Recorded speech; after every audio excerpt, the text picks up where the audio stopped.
How important was the power play to get you guys going tonight, in particular the 5-on-3 there? Because last time you really had a 5-on-3 against Quinnipiac, you guys didn't really do anything with it. Thank you for picking on that, Ken. But I'm going to go to the first or second period.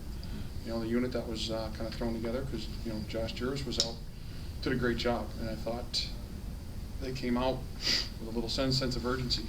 And Max Novak and Matt Bodie and Junior did a great job, and I thought Matt Wilkins screened the goalie, something that we've been preaching, and you know what, he did his job, and it's in the back of the net, and I think that really got us going.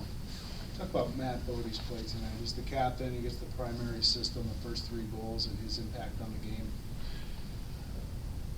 I think he was rewarded, by his assist tonight from the game before, because he was doing the little things that the coaching staff's been, showing, and that just tells the type of leader he is, because he's coachable, and he's just. But his defensive plays, the past 2 games has been dynamite, and I think his offense has, at least tonight, he was the benefit of that. The 5-on-3, getting back to that, you guys are patient, working the puck around. It's just a case of trying to find that right good shot where Wayne Simpson ends up getting it. The difference between tonight and Quinnipiac was the fact that we stuck with the process, and we didn't we weren't overzealous, and we just stayed with it, and that's what you have to do. And when you play a team like Harvard, they're very good defensively, and it's a very good team, so you just got to keep battling.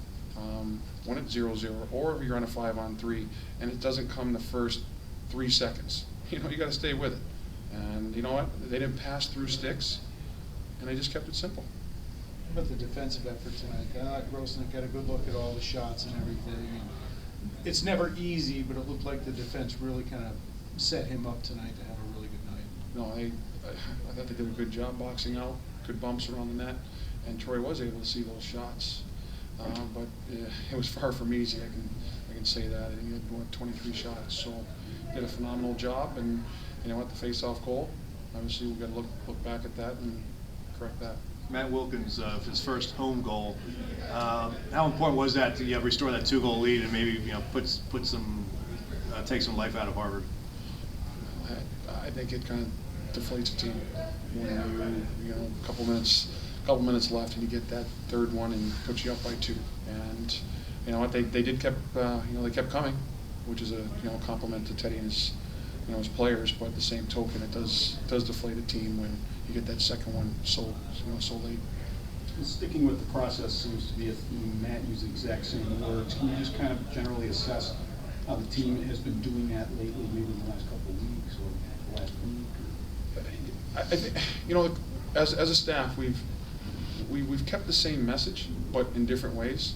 So they're hearing it, but I think they're starting to really buy into it now.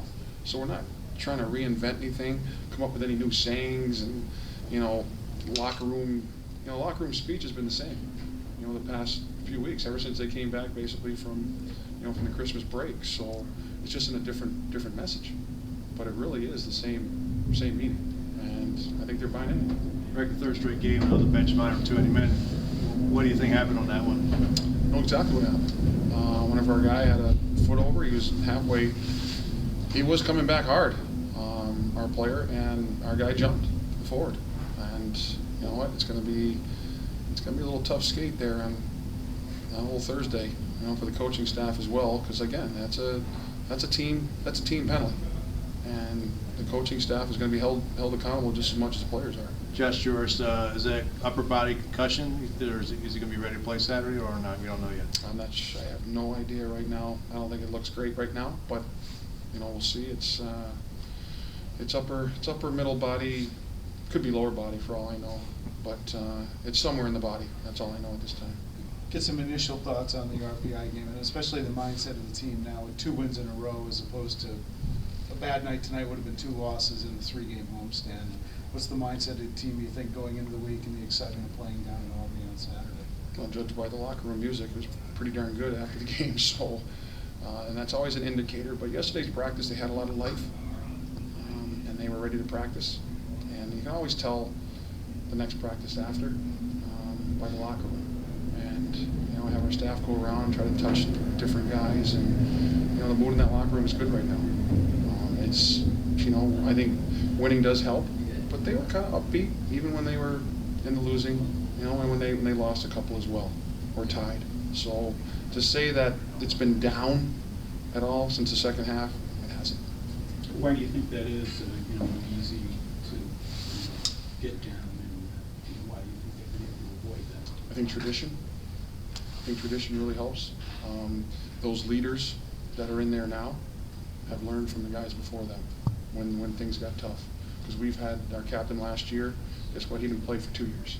So he knew the down, but he always kept a great attitude. And I think guys can feed off that. Kyle Bodie, another example. Kyle had a rough go first 2 years, but has been tremendous these next 2. And I think when you go through some trials, Matt Bodie this year dealing with his injury has done a great job with it. And Greg Coburn, I know he's been playing steady for 4 years, but you know what? We've had our goals together, and he's always had a great, you know, attitude about it. Well said.